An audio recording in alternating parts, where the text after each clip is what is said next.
Muy buenos días a todos, fundamentalmente a la doctoranda, a los directores de la tesis, los miembros del tribunal. Conforme a las normas de la Universidad de Las Palmas de Gran Canaria, el tribunal nombrado al efecto, nos hemos constituido formalmente, hemos visto que todo está en orden, y por tanto, pues ya lo que procede es que la doctoranda haga una exposición de la tesis durante un tiempo prudencial, que si no recuerdo mal es un tiempo máximo de 1 hora, según está, y después tendrá que someterse al duro trabajo, tendrá que contestar hasta un máximo de 2 horas a las preguntas que queramos hacerle. Por tanto, la doctoranda, doña Alicia Andrea Herrera Olivari, tiene la palabra, y para poderla escuchar y ver perfectamente a la pantalla, el tribunal, nos cambiamos de bando.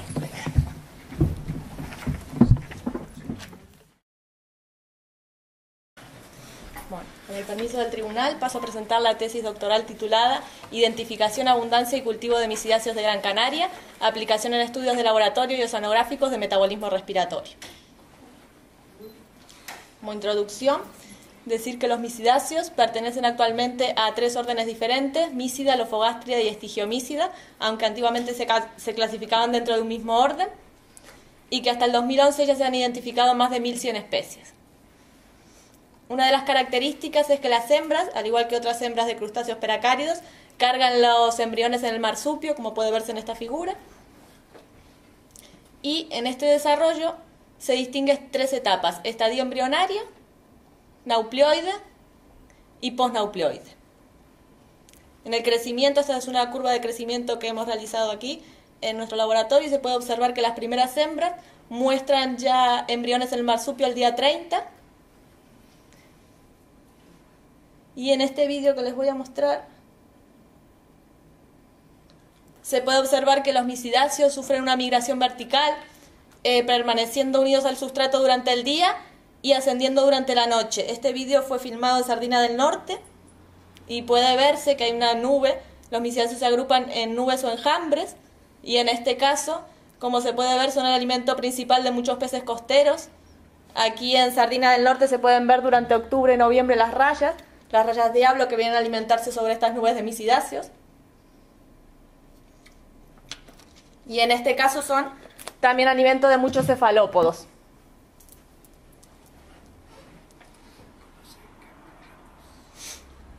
En el estudio de Castro de 1995 se ha destacado la importancia trófica de estos organismos, ya que se han estimado el consumo anual de la caballa en unas 240.000 toneladas de misidáceos y unas 29.000 toneladas de eufausiáceos, siendo mucho mayor, aunque las muestras de zooplancton no parece ser así, pues probablemente sea debido a que estos organismos no son bien muestrados con las redes tradicionales de plancton.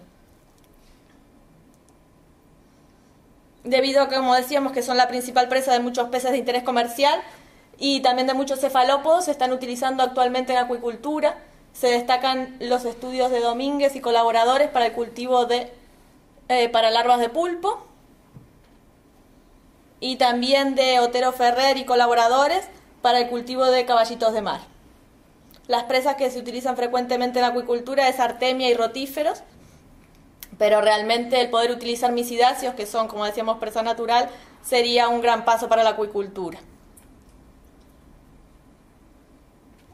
También se utilizan ampliamente en estudios de laboratorio, sobre todo en estudios de ecotoxicología, ya que son muy sensibles a determinados tóxicos. Y bueno, en nuestro trabajo se planteó el estudio de los misidáceos, pero con un objetivo fundamental, que era el estudio del metabolismo, que es a lo que se dedica nuestro grupo de investigación. La idea era, además de llevarlo a cabo en los cultivos de misidáceos, este estudio, luego poder trasladarlo a estudios oceanográficos. Entonces, primero nos planteamos la identificación taxonómica y el estudio genético de las especies de misidáceos que habitan la costa de Gran Canaria entre los 5 y los 15 metros de profundidad. Luego, estudiar la abundancia de los principales grupos taxonómicos, con especial interés en los misidáceos, pero sobre todo, como el objetivo era muy amplio, los que están asociados a Cimodocea nodosa.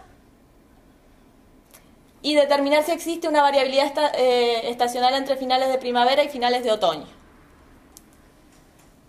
Por otra parte, estudiar la supervivencia y la producción en cautividad de misidáceos presentes en Gran Canaria, y ya que íbamos a contar con cultivos, pues hacer unos estudios preliminares para determinar la calidad nutricional para ser utilizados como alimento en acuicultura. En cuanto a nuestro principal objetivo, podría decirse que es el estudio del metabolismo, queríamos evaluar realmente el impacto que tiene la inanición en el metabolismo respiratorio de los misidáceos y estudiar el efecto que tienen las condiciones de alimentación a largo plazo en la relación respiración-biomasa y en la relación respiración potencial-biomasa. Finalmente, como decíamos, la idea es aplicar estos resultados en estudios oceanográficos y entonces la idea fue plantear los mismos experimentos pero en estudios oceanográficos y realmente en la campaña que se nos planteó fue una campaña en aguas alrededor de Mallorca y lo que hicimos fue estimar la respiración potencial y la demanda de carbono del supraventos y del zooplancton mediante el método ETS en estas aguas. Bueno, comienzo explicando lo que fue la identificación de los misidáceos en la costa de Gran Canaria. Como decíamos, la colecta para la identificación se llevó a cabo en fondos de arena cercanos a las rocas y en praderas decimodocea nodosa. En este caso, les voy a mostrar este video donde se ve cómo es el método de colecta para lo que es la identificación, que es diferente al que utilizamos para los muestreos de la abundancia. En este caso, con una pequeña red de mano, se cogen los organismos que como son bastante frágiles, la idea es deteriorarlos lo menos posible. Y lo que hacemos es, además esta red permite colectarnos bien cercanos a las rocas y lo que hacemos es introducirlos en el tambucho donde los llevamos directamente al laboratorio y ahí los fijamos en formol al 4%, intentando que estén en las mejores condiciones. La identificación taxonómica de este grupo se basa fundamentalmente en el telson, los urópodos, la escama antenal y el rostro. Como la identificación genética es bastante compleja en este grupo, nos planteamos también la identificación taxonómica, nos planteamos la identificación genética como una herramienta de apoyo, digamos, en los casos en que no podíamos identificarlo. Además, porque es reciente el estudio taxonómico de estos organismos y muchas especies incluso todavía no están descritas en la literatura. Lo que se hace en el estudio genético es secuenciar el gen que codifica la subunidad ribosomal pequeña y lo que se obtienen son secuencias de pares de bases como la que se ve en la figura. Entonces, a partir de estos estudios se compara con los estudios que ya hay en la base genética de GenBank y de acuerdo a la coincidencia de los pares de bases se identifica una especie u otra.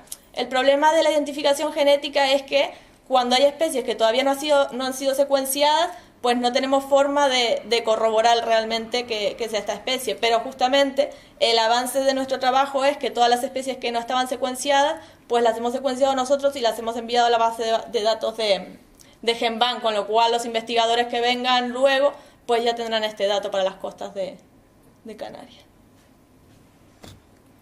Bueno, esta es una de las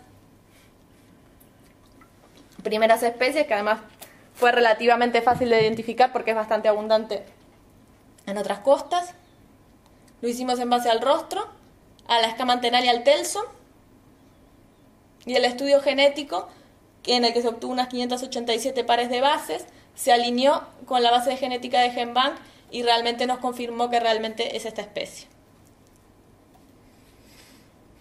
En este caso ya fue más complejo porque esta especie, Leptomysis con afinidad heterófila, no está descrita en la literatura, con lo cual ni lo pudimos identificar mediante el estudio taxonómico y mediante el estudio genético tenía un 98% de coincidencia con Leptomysis limbura y Leptomysis mediterránea, pero esto quiere decir que no era ninguna de esas especies en concreto y que tampoco estaba en la base genética de GenBank. Entonces, como decíamos, de esta especie que no estaba descrita y que se secuenciaba por primera vez, la enviamos al experto taxónomo Carl Whitman, que nos confirmó que es la que él identificó en el primer inventario que se hizo aquí de misidáceos en 1998, pero que él no ha tenido tiempo todavía de describirla.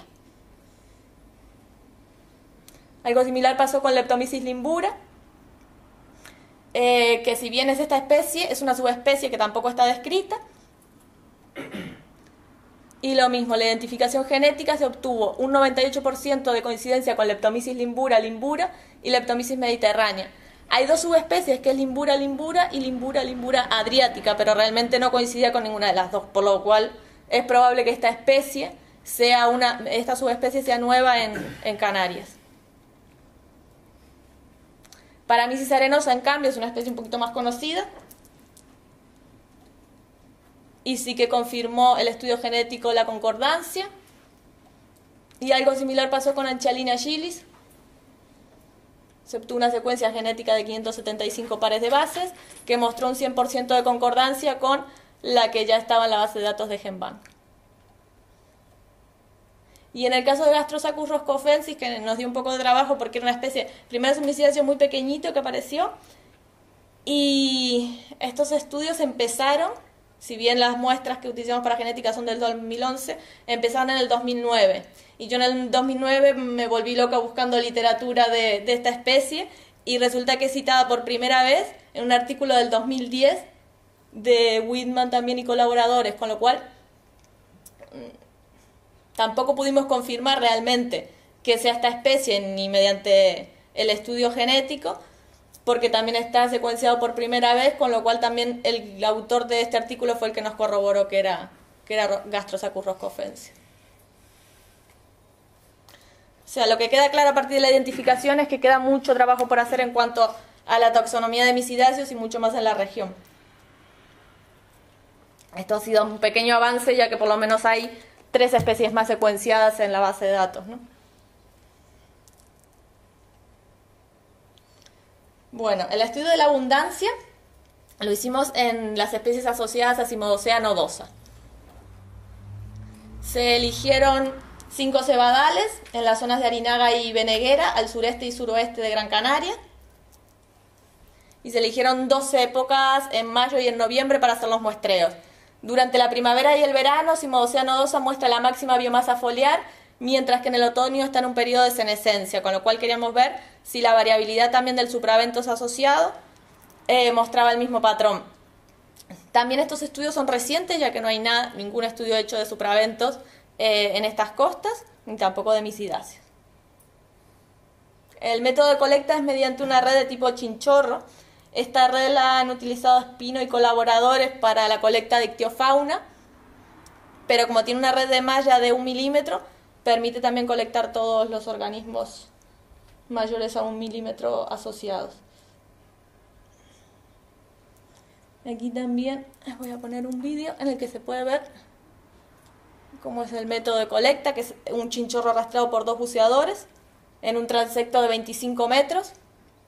Tiene un ancho de 4 metros y un alto de medio metro la red, con lo cual colectamos un volumen total de 50 metros cúbicos. Y ahí se puede ver cómo coge tanto los peces como los organismos que viven justo sobre el sustrato. Ahí en el colector lo que hacemos es vaciarlo, justo dentro de la sodia, lo vaciamos, separamos los peces y separamos lo que es todo el supraventos asociado.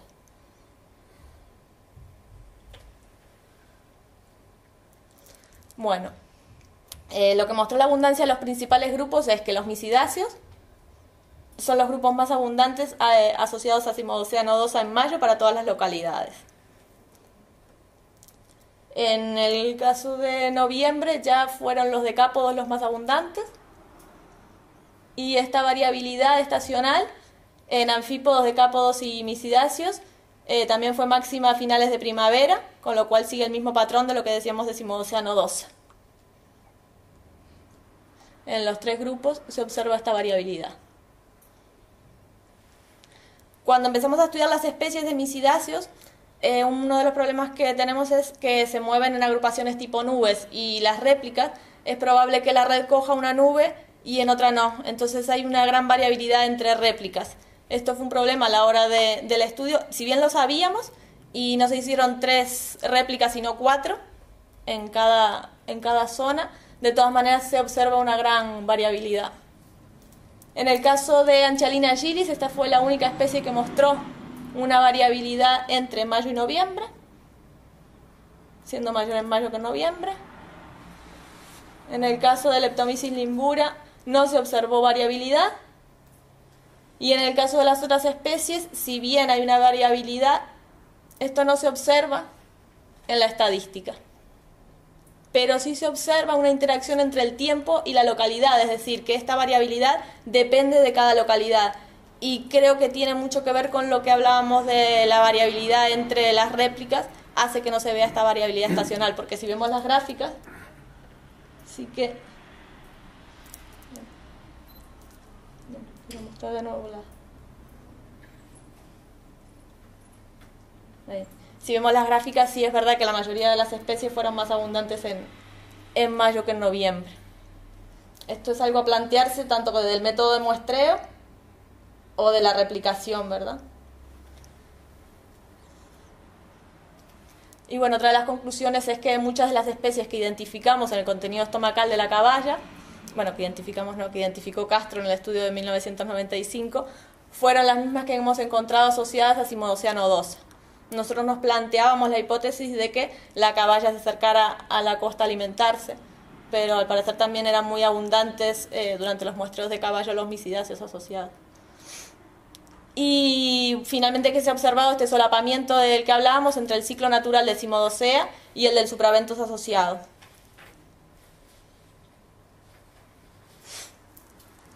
Bueno, una vez que las teníamos identificadas y habíamos hecho los estudios de abundancia, pasamos al estudio del cultivo y de la calidad nutricional. Este artículo fue publicado en Aquaculture Research. Y previo a esto tuvimos que montar un sistema de cultivo en el laboratorio B1, o sea que nos llevó un tiempo tener todo listo, las instalaciones, antes de comenzar con los experimentos. Este sistema es un sistema de recirculación de agua que consta de 8 peceras para los reproductores, 6 acuarios para las crías y 3 tanques grandes para poner los misidáceos salvajes antes de comenzar el cultivo. Lo que se puede ver aquí es un biofiltro que mantiene sobre todo el nivel controlado de nitritos y amonio, que son muy tóxicos para los misidáceos. Este de aquí es un enfriador que mantiene la temperatura del agua a unos 18 grados. Y en la siguiente figura lo que se observa es que aquí nosotros colocamos a los reproductores y a través de un sifón por gravedad, este sifón tiene aquí una red, una malla de 2 milímetros, lo que hace que el agua esté continuamente, solamente circula a través de aquí, a este recipiente. Y entonces las crías se colectan en estos colectores, mientras que los adultos permanecen en estos acuarios. Es decir, toda el agua que pasa desde este lado del acuario hasta este, solamente lo hace a través del sifón, con lo cual a lo largo del día se van colectando todas las crías.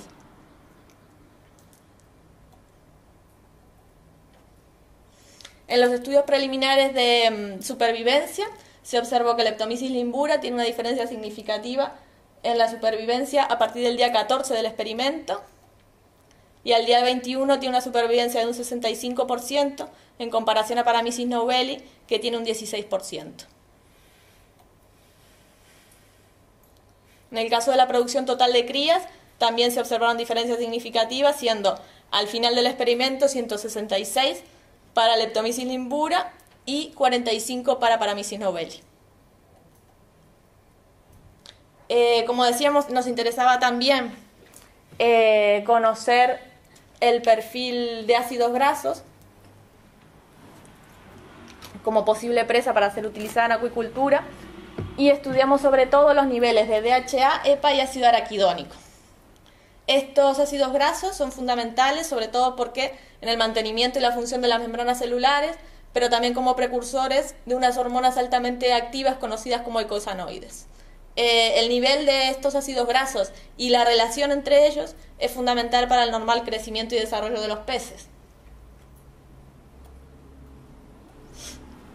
Entonces, primero, como nosotros dijimos que los misidáceos son la principal presa de muchos peces de interés comercial, y no se sabe realmente los niveles óptimos de DHA, EPA y ácido araquidónico, ni tampoco la relación óptima entre ellos, lo que pensamos fue comparar los de una presa natural con los de cultivo, porque se supone que los de una presa natural serían los óptimos para los predadores, ¿no? Entonces lo que hacemos es comparar a ver si realmente hay diferencias significativas entre estos 3 ácidos grasos y entre la relación entre estos 3 ácidos grasos, y realmente no se observaron diferencias significativas. Si bien en algunos ácidos grasos, como el alfa-linoleico, sí se observan diferencias, esto es debido a la alimentación con DHA celco, pero realmente en estos que son los esenciales, pues se observa que no han cambiado su perfil nutricional en 21 días. Lo mismo ocurre con Paramycis novelli, salvajes y de cultivo. Y luego lo que hicimos fue comparar de nuestros misidáceos de cultivo el porcentaje de proteínas, que es mucho mayor, a las presas que se utilizan frecuentemente en acuicultura, que son artemia y rotíferos. Como decíamos, artemia y rotíferos no son presas naturales. Sí es verdad que son fáciles de cultivar, pero el perfil nutricional es muy diferente. En cuanto a proteínas, EPA, DHA, ácido araquidónico, y sobre todo a la relación que presentan estos ácidos grasos entre sí. Bien, hasta aquí el estudio del cultivo y la calidad nutricional. Teniendo ya a punto los cultivos y conociendo un poco más de estos organismos, empezamos el estudio del metabolismo respiratorio en Leptomyces limbura, que fue primero el que presentó mayor supervivencia en estos experimentos, y también el que nos encontró variabilidad estacional entre mayo y noviembre, es decir, que podíamos ir a recolectar reproductores en cualquier época del año.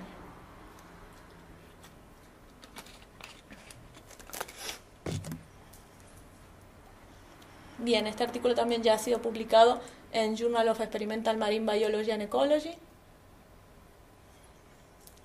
Y para estudiar el efecto de la inanición en la respiración y la respiración potencial, estudiamos la técnica ETS en misidáceos alimentados con distintos periodos de inanición entre 2 y 74 horas. Y estudiamos, por una parte, la respiración in situ, por otra parte, la respiración potencial, y como decíamos, utilizamos el método ETS para estimar la respiración potencial, y después la relación entre estas dos. Para medir la respiración in situ, se introducen los misidáceos en botellas de 50 mililitros, con agua de mar, con temperatura controlada, y mediante un oxímetro, los electrodos miden el consumo de oxígeno de cada individuo en micromoles por hora. En este caso solamente utilizamos machos para prevenir errores en la respiración, debido a que las hembras ya llevan embriones en el marsupio que también ya respiran, entonces solamente utilizamos machos en todos los experimentos. Y en la respiración potencial utilizamos la técnica ETS. El sistema de transporte de electrones está en la membrana mitocondrial interna y consta de una serie de enzimas a través de las cuales los sustratos transfieren los electrones y el aceptor final es el oxígeno. En este caso, los sustratos NADH y succinato, lo que nosotros hacemos es saturar a la mitocondria con estos sustratos, y por eso lo que vamos a obtener es la respiración potencial, es decir, si el organismo estuviera saturado de sustratos, ¿cuál sería el potencial respiratorio? Y lo que hacemos es, al aceptor natural, digamos que es el oxígeno, sustituirlo por un aceptor artificial, que es el INT, que se colorea de rojo cuando se reduce. Entonces nosotros esto lo podemos medir espectrofotométricamente. En este caso sabemos que 2 moles de INT reducido equivalen a 1 mol de oxígeno consumido. Bueno, y ahí paso a explicar los principales resultados que obtuvimos.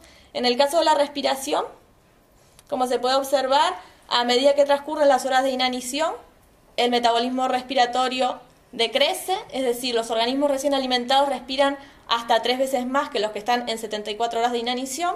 Eso se puede ver con la línea continua. Y en la línea de puntos, lo que observamos son ciertos picos o máximos en la respiración que tenían que ver con el comportamiento que nosotros observamos in situ, digamos, cuando los misidáceos sufren una migración vertical, es decir, cuando tienen su metabolismo más activo, es alrededor de las 8 de la noche, y coincidía con las horas en que medíamos la respiración, que empezaban a activar su metabolismo. La respiración potencial, en cambio, no mostró ningún cambio a lo largo de los periodos de inanición, es decir, permaneció constante, lo cual tiene lógica, ya que la alimentación a corto plazo no va a modificar el sistema de transporte de electrones. Y obviamente se va a observar el mismo comportamiento en lo que es la relación respiración-ETS. ¿Por qué nos interesa? Porque nosotros necesitamos saber qué porcentaje, digamos, de la respiración potencial es la respiración real. Si es el 50% cuando están bien alimentados, si es el 50% cuando están en condiciones de inanición, para luego esto trasladarlo a las campañas oceanográficas, ¿no?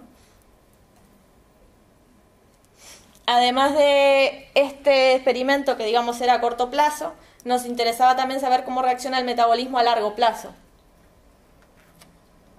Y utilizamos la relación entre respiración y biomasa para evaluarlo. Porque en este caso sí es probable que ya el sistema de transporte de electrones pueda haberse afectado, ¿no? Entonces, los misidáceos se sometieron a 3 tratamientos diferentes.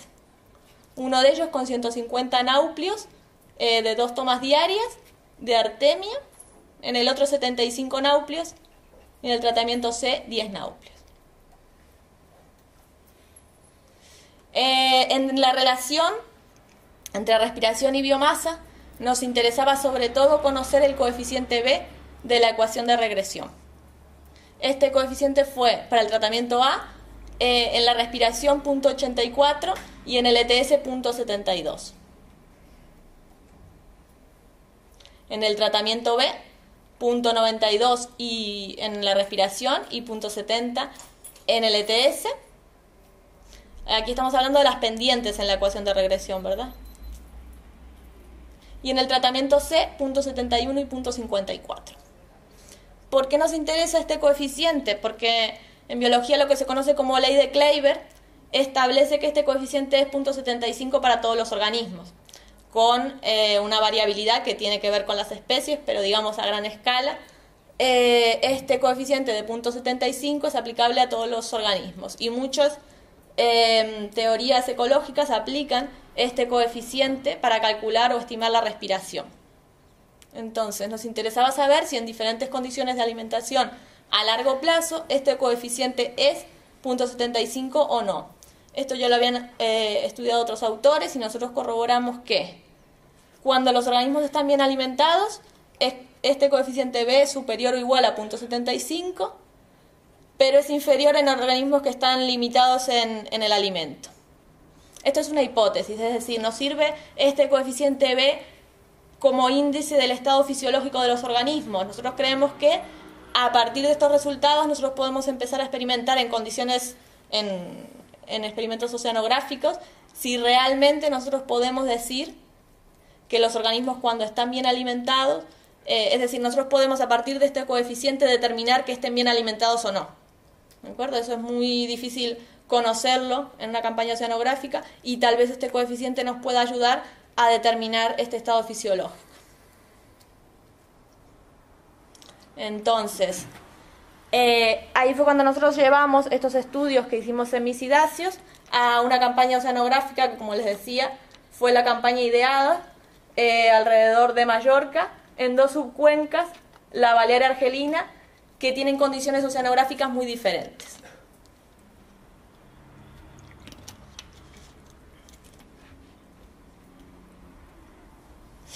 Primero aplicamos la técnica ETS en la estimación del metabolismo respiratorio en crustáceos suprabentónicos de profundidad. También esto es verdad que está muy poco estudiado, el metabolismo respiratorio de estos organismos. Y este es un artículo que ya está aceptado con revisiones menores en Journal of Marine Systems. Las zonas de estudio fueron la subcuenca balear y la subcuenca argelina, con condiciones oceanográficas muy diferentes. En el caso de la subcuenca argelina, sometida a ciertos eventos de remolinos, gracias a las aguas que entran a través del estrecho de Gibraltar, masas de agua atlántica. Y en Sawyer con condiciones más estables. Las zonas las llamamos Sawyer a la subcuenca balear y Cabrera a la subcuenca argelina. En este caso, para lo que es el supraventos, se estudiaron 3 grupos principales, que son los grupos clave, de decápodos eufausiáceos y misidáceos, dos especies de misidáceos que no son las mismas que nosotros estudiamos aquí.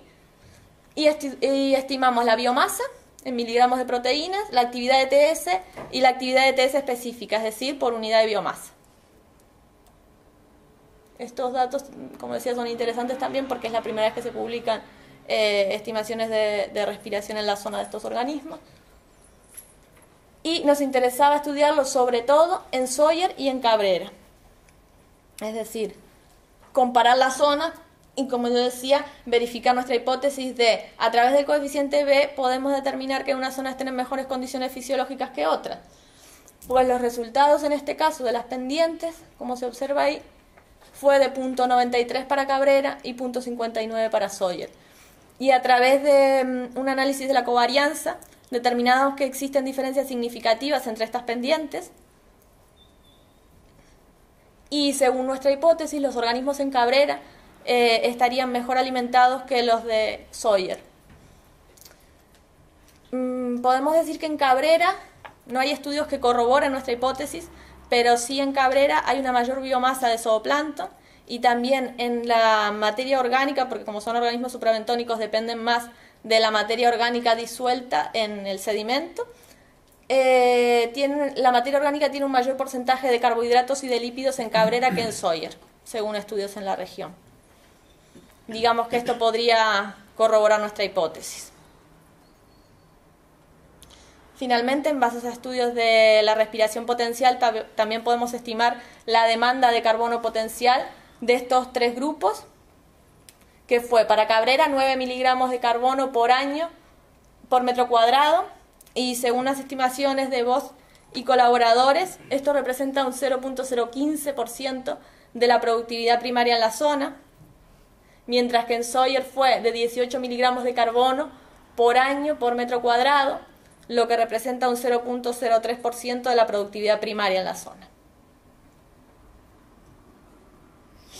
Como decíamos, estos estudios también los aplicamos en el zooplancton. En este caso, el zooplancton epipelágico, los primeros 200 metros de la columna de agua, y en las mismas zonas. Este estudio ya ha sido publicado en Journal of Marine Systems. Y las zonas que estudiamos, dos zonas oligotróficas alrededor de Mallorca, las mismas que para el supraventos, que son Sawyer y Cabrera.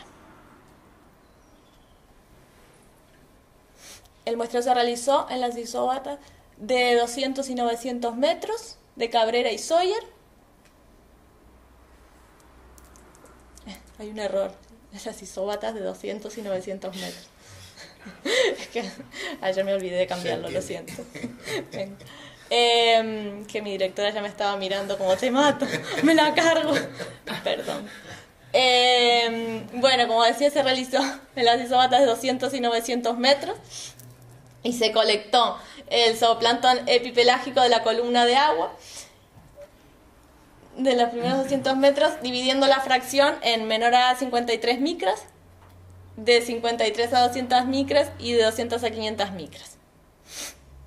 Cuando estudiamos la respiración potencial y la biomasa, observamos que la respiración potencial es mayor en Cabrera que en Sawyer y la biomasa de zooplancton es significativamente mayor en Cabrera que en Sawyer. Lo que decíamos para el otro estudio, que hay mucho más zooplancton en la región de Cabrera que en la de Sawyer. Estas diferencias fueron significativas. Y cuando estudiamos la relación entre respiración potencial, biomasa, en las zonas de Sawyer y Cabrera y en las distintas fracciones de talla, en este caso no se observaron diferencias significativas entre una zona y otra, pero sí se observó que en todos los casos, las pendientes de esta ecuación de regresión fueron significativamente menores a 0.75. En este caso también hemos estimado la demanda de carbono para el zooplancton epipelágico de las tres fracciones, siendo en Cabrera 12,4 gramos de carbono por año por metro cuadrado. Esto corresponde a un 19,7% de la productividad primaria de la zona. Y en Sawyer 7,17 gramos de carbono por año por metro cuadrado, lo que corresponde a un 12% de la producción primaria en la zona. Estas son estimaciones, la producción primaria son estimaciones que que se han hecho en un estudio de Bosch y colaboradores del 2004, en base a los datos de imágenes satelitales de 4 años. Y con el permiso del tribunal paso a leer las conclusiones de esta tesis.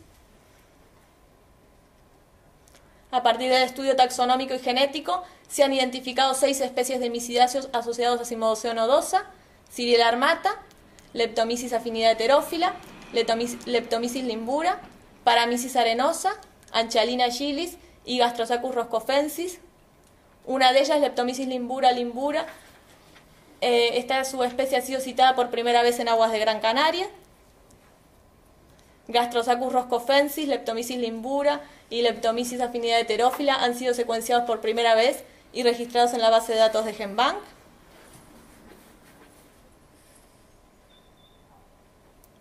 Se ha determinado que los misidáceos son el principal componente del supraventos asociado a praderas de Cimodocea nodosa en la costa de Gran Canaria. Que la comunidad de misidáceos mostró el mismo patrón de variabilidad estacional que Cimodocea nodosa y la ictiofauna asociada, siendo más abundantes en primavera que en otoño. Que Paramysis novella y Leptomysis limbura han demostrado su potencial como alimento vivo en acuicultura, ya que los niveles de lípidos, ácidos grasos y proteínas satisfacen los requerimientos para el cultivo de peces y cefalópodos según la FAO. Que Paramysis novella y Leptomysis limbura presentan porcentajes de DHA, EPA y ácido araquidónico superiores a los que presentan las presas vivas utilizadas tradicionalmente en acuicultura, por lo que podrían ser alimentos de mejor calidad para cultivos de peces ornamentales o para las primeras etapas del desarrollo de peces y cefalópodos. Que en Leptomysis limbura la actividad respiratoria se ve afectada por las horas de inanición, pero no así la actividad de ETS, por lo cual la relación respiración potencial puede ser hasta 3 veces superior en organismos recién alimentados respecto a la de organismos en inanición.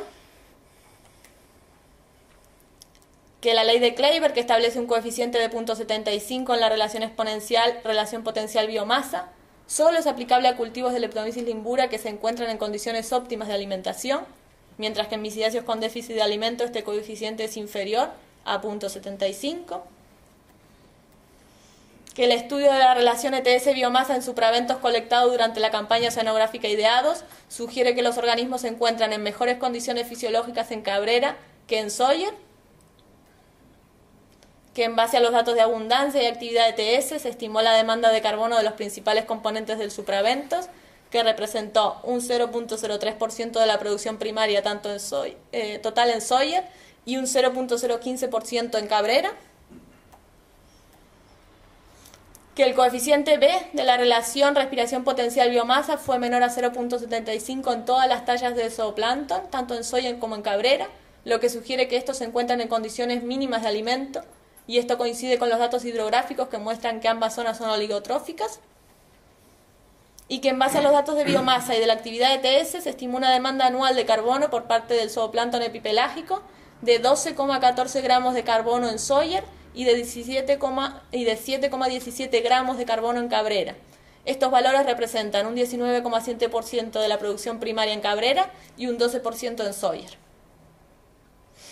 Y agradecerle a la Universidad de Las Palmas de Gran Canaria, a la Fundación Universitaria también por la beca concedida, y al proyecto Exome, Cambalex y Biomba, y al proyecto Ideados. Agradecerle obviamente también mucho a mis directores de tesis, a mis compañeros de trabajo, y a todos por haber venido, y ya les daré las gracias personalmente, que me gusta más que aquí a cada uno y a cada uno personalmente y particularmente por todo lo que me han ayudado. Muchas gracias.